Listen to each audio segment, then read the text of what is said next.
Selamat datang di channel Guru Kelas. Kali ini kita akan membahas soal latihan bab 4 listrik, magnet, dan sumber energi alternatif pelajaran IPA kelas 9 kurikulum merdeka. Nomor 1. Peristiwa berpindahnya muatan listrik dari satu benda ke benda yang lain merupakan definisi dari A. Medan listrik, B. Listrik statis, atau C. Listrik dinamis, dan D. Arus listrik. Medan listrik ini bukan, ya. Listrik statis, listrik dinamis, arus listrik dinamis ini adalah listrik yang bergerak, ya. Arus listrik ini juga bukan. Yang paling tepat ini adalah yang ini, listrik statis. Jadi listrik statis itu adalah berpindahnya muatan listrik, ya, dari satu benda ke benda yang lain. Jawabannya adalah B. Nomor 2. Dua jenis listrik didekatkan dengan memiliki muatan yang sama. Akan terjadi titik-titik. Oke, muatan sama bisa positif dan positif, ataupun negatif dengan negatif. A. Tarik-menarik, B. Tolak-menolak, C. Tidak menimbulkan apapun, atau D. Menjadi muatan netral. Jadi, jika didekatkan, muatan yang sejenis atau sama ini akan terjadi tolak-menolak. Jawabannya adalah B. Jika dua jenis listrik yang memiliki muatan positif dan negatif didekatkan, maka akan terjadi, kita garis bawahi di sini ada positif, ya, dan negatif. Positif dan negatif ini adalah berbeda jenis, maka akan terjadi A. Tarik-menarik, B. Tolak-menolak, C. Tidak menimbulkan apapun, atau D. Menjadi muatan netral. Yang paling tepat jawabannya yang A, yaitu tarik-menarik. Nomor 4. Dua benda masing-masing bermuatan listrik sebesar Q1-nya 2 kali 10 pangkat min 9 kolom, dan Q2-nya adalah 1 kali 10 pangkat min 9 kolom, yang berjarak 3 kali 10 pangkat min 2 meter. Berapakah besar gaya listrik antara kedua benda tersebut? Oke, jawabannya kita lihat di sini. Diketahui Q1 ini adalah 2 kali 10 pangkat min 9 kolom, Q2 adalah 1 kali 10 pangkat min 9 kolom, dan R ini adalah jarak 3 kali 10 pangkat min 2 meter.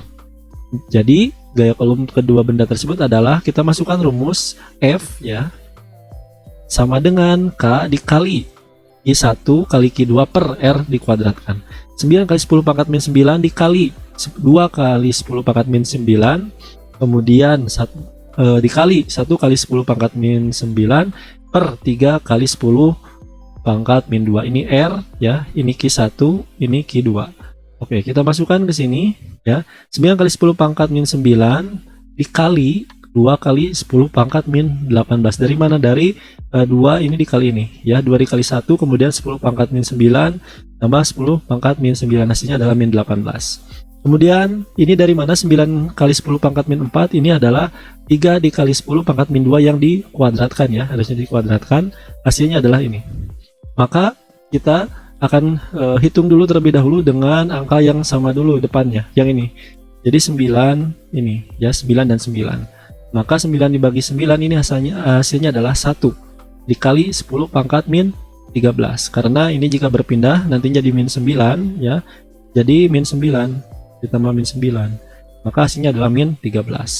Maka 2 kali 10 pangkat min 18 ini dibagi 1 kali 10 pangkat min 13. Hasilnya adalah 2 kali 10 pangkat min 5 Newton. Jadi jawaban yang paling tepat adalah yang A. Lanjut, daerah di sekitar benda bermuatan yang menimbulkan pengaruh gaya listrik terhadap benda atau muatan lain merupakan definisi dari A. Medan listrik, B. Listrik statis, C. Listrik dinamis, atau D. Arus listrik. Jadi, setiap benda yang memiliki muatan kemudian menimbulkan pengaruh gaya listrik terhadap muatan lain, ya, seperti ini. Nah, ini yang disebut dengan medan listrik, ya. Jadi jawabannya adalah A. 6. Perhatikan gambar berikut. Berdasarkan gambar tersebut, berikut pernyataan yang benar mengenai medan listrik, kecuali ini untuk arah muatan positif, arah medan listriknya adalah keluar, ya, seperti ini. Kemudian untuk muatan negatif, arah medan listriknya ke dalam, seperti ini. Dan jika didekatkan antara muatan positif dan muatan negatif, maka arah medan listriknya akan dari positif akan menuju ke negatif. Oke, yang A kita lihat, muatan positif mengarah keluar. Oke, ini betul, ya. Kemudian muatan negatif mengarah ke dalam, betul. Yang C, jika berdekatan, muatan positif mengarah kepada muatan negatif, betul, ya. Ini positif mengarah ke negatif. Kemudian yang D, jika berdekatan, muatan negatif mengarah kepada muatan positif. Salah, ya. Jadi jawaban yang paling tepat karena ini kecuali adalah yang D. 7. Untuk memindahkan muatan sebesar 50 kolom diperlukan energi sebesar 400 Joule. Berapakah besar beda potensial listrik yang dihasilkan? A. 0,8 volt, B. 2000 volt, C. 8 volt, dan D adalah 80 volt. Oke, kita jawab diketahui untuk ini ya, untuk energinya diperlukannya 400 joule, kemudian listriknya muatannya adalah 50 kolom. Maka kita gunakan dengan persamaan atau rumus V sama dengan W dibagi Q. W-nya adalah 400, kemudian Q-nya adalah muatan listriknya 50 kolom. Maka hasilnya adalah 8 volt.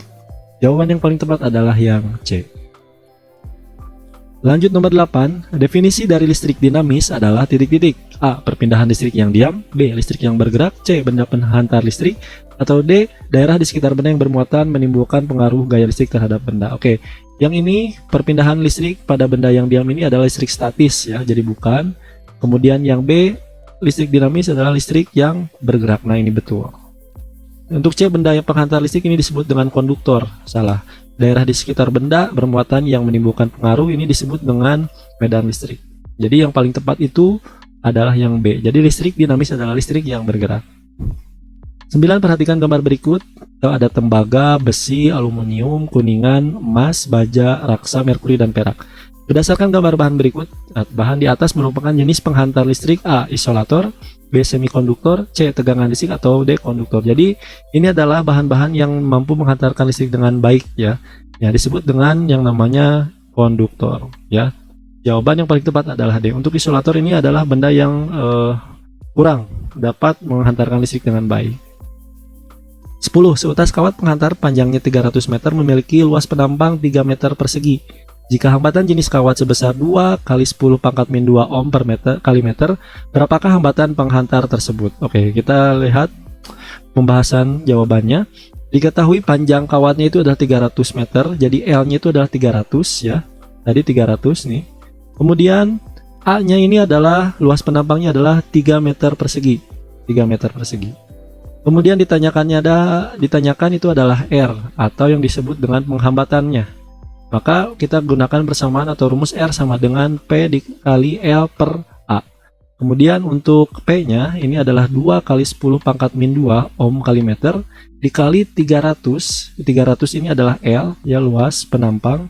Kemudian panjang kawatnya. A ini adalah luas penampangnya 3 meter kuadrat. Jadi jawabannya adalah ini 300 bagi 3 yaitu adalah 100. Jadi 2 kali 10 pangkat min 2 itu dikalikan dengan 100. Maka ini bisa dicoret. Ya, maka hasilnya adalah 2 ohm. Jawaban yang paling tepat adalah yang A. Nomor 11, dalam suatu kabel tembaga terjadi perpindahan 20 kolom muatan selama 2 second. Berapakah kuat arus listrik yang mengalir pada kabel tersebut? Oke, kita lihat cara pengerjaannya. Diketahui Q atau muatan listriknya adalah 20 kolom ya. Kemudian waktunya itu selama 2 second atau 2 detik. Ya, yang ditanyakan itu adalah kuat arusnya. Kita gunakan persamaan atau rumus I sama dengan Q per T. Kita masukkan Q yaitu muatan listriknya 20, kemudian waktunya atau T-nya itu adalah 2 second. Maka 20 dibagi dengan 2 adalah 10. Maka jawaban yang paling tepat adalah 10 ampere. Jawaban yang opsi A. 12. Perhatikan rangkaian listrik berikut. Ya, ini adalah rangkaian listrik ya. Rangkaian listrik seri. Berapakah hambatan pengganti dan beda potensial listrik pada rangkaian listrik di atas jika kuat arus atau I adalah 5 ampere? Oke, kita lihat ini ada opsinya. Penjelasannya seperti ini untuk menjawab soalnya. Diketahui R1 adalah 3 ohm, R2 adalah 5 ohm, kemudian kuat arusnya adalah 5 ampere. Yang ditanyakan adalah hambatan pengganti seri dan beda potensial atau voltnya. Kemudian untuk menjawabnya kita gunakan persamaan RS atau hambatan seri sama dengan R1 plus R2 dan seterusnya. Karena di sini cuma ada 2 hambatan, maka kita tambahkan R1 ditambah R2. Maka R1-nya 3 dan R2-nya adalah 5 ohm, maka totalnya adalah 8 ohm. Kemudian untuk menjawab beda potensial atau volt sama dengan ini gunakan rumus dengan V sama dengan I dikali R. Maka I-nya itu adalah 5 ampere dan hambatan pengganti dari rangkaian seri ini adalah 8 ohm. 5 dikali 8 hasilnya adalah 40 volt. Jadi untuk jawaban nomor 12 ini adalah 8 ohm dan 40 volt. Jawabannya adalah A. Lanjut ke nomor 13, jika rangkaian paralel memiliki besar hambatan pada lampu A, B, C berturut-turut adalah 2 ohm, 4 ohm, dan 8 ohm, berapakah hambatan total penggantinya? Oke, kita jawab. Diketahui kita tentukan bahwa lampu A itu sebagai R1, yaitu sebesar 2 ohm, lampu B itu adalah R2 sebagai R2 ya, jumlahnya adalah besarnya 4 ohm. Kemudian lampu C itu R3 besarnya 8 ohm. Yang ditanyakan adalah rangkaian hambatan dari total dari paralel ya. Persamaannya adalah seperti ini. 1 per Rp sama dengan 1 per R1 ditambah 1 per R2, kemudian 1 ditambah 1 per R3. Oke, kita masukkan ini 2 ohm, kita masukkan ke sini ya. 1 per R1 jadi 2, kemudian ini masukkan 4 ohm ke sini ke bawah. Kemudian ini kita masukkan untuk R3-nya ke sini. Nah, ini penyebutnya masih berbeda ya. Kita samakan dulu menjadi 8. Semuanya jadi 8, 8, 8. Oke, 4 dan 2 dan 1 ini dari mana? Oke, jadi gini. 8 dikali 1 ini hasilnya ya. 8 dikali 8 dibagi 8 hasilnya adalah 1. Kemudian 8 dibagi ya. 8 dikali 1 ini hasilnya. Untuk yang ini ya, 2 dari mana? 8 dikali 1 dibagi dengan 4. Dibagi dengan 4, maka hasilnya adalah 2. Kemudian 8 dikali 1 kemudian dibagi dengan 2, hasilnya adalah 4. Nah, jadi angka-angka ini adalah dari 8 ya, dari angka penyebut tadi karena disamakan penyebutnya. Maka jika ditambahkan hasilnya adalah 7 per 8. Jadi 1 per Rp sama dengan 7 per 8. Maka Rp pindah ke sini. Ini 8 dikali 1, maka ini akan disebut dengan 8 per 7 ohm ya. Karena ini 8 dikali 1, maka ini pindah 8 dikali 1 pindah ke atas, kemudian 7-nya akan pindah ke bawah. Jadi jawaban yang paling tepat adalah yang A, 8 per 7 ohm. 14. Sebuah lampu memiliki energi sebesar 810 joule dan menyala selama 1 menit 30 detik. Berapakah daya listrik lampu tersebut? Oke, kita lihat. Diketahui untuk E ya, jumlah energinya adalah 810 joule. Untuk waktunya itu 1 menit 30 detik. Kita rubah dulu ke detik semuanya menjadi 90 second atau 90 detik. Yang ditanyakan adalah P. Kita gunakan persamaan P sama dengan E dibagi T. Maka 810 dibagi 90, maaf ini ya, bukan 80. Hasilnya adalah 9 watt. Jadi jawaban yang paling tepat adalah yang P.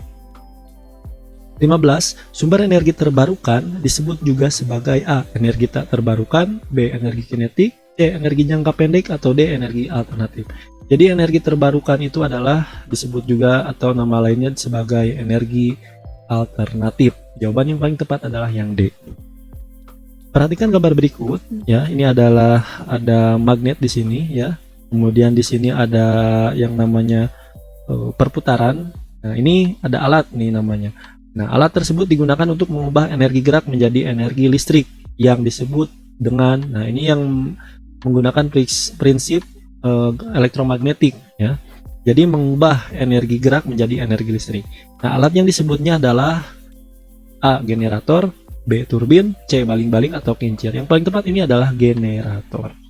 Ya, generator ini mengubah energi gerak menjadi yang namanya listrik. 17. Di dalam generator, medan magnet yang berinteraksi dengan kumparan untuk menghasilkan arus listrik dapat berasal dari A. magnet tetap atau elektromagnet, B. gelombang suara, C. listrik statis, atau D. energi panas. Jadi di dalam generator ini ada sebuah medan magnet. Nah, medan magnet itu yang nantinya akan menghasilkan arus listrik. Nah, dari mana asalnya? Ini berasal dari pergerakan atau prinsip dari elektromagnetik. Jadi jawaban yang paling tepat itu adalah yang A. 18 contoh dari energi tak terbarukan kecuali A. batu bara, B. sel surya, C. bahan bakar fosil, atau D. minyak bumi. Untuk batu bara ini betul energi tak terbarukan, tapi di sini kita lihat kecuali ya. Sel surya ini energi tak terbarukan, bukan. Ini adalah energi alternatif ya.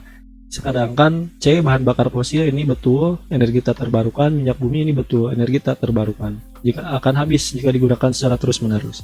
Jawaban untuk nomor 18 adalah yang B. sel surya. 19. Perhatikan gambar berikut. Ini adalah gambar dari kincir angin ya. Gambar tersebut menunjukkan sumber energi alternatif menggunakan tenaga A.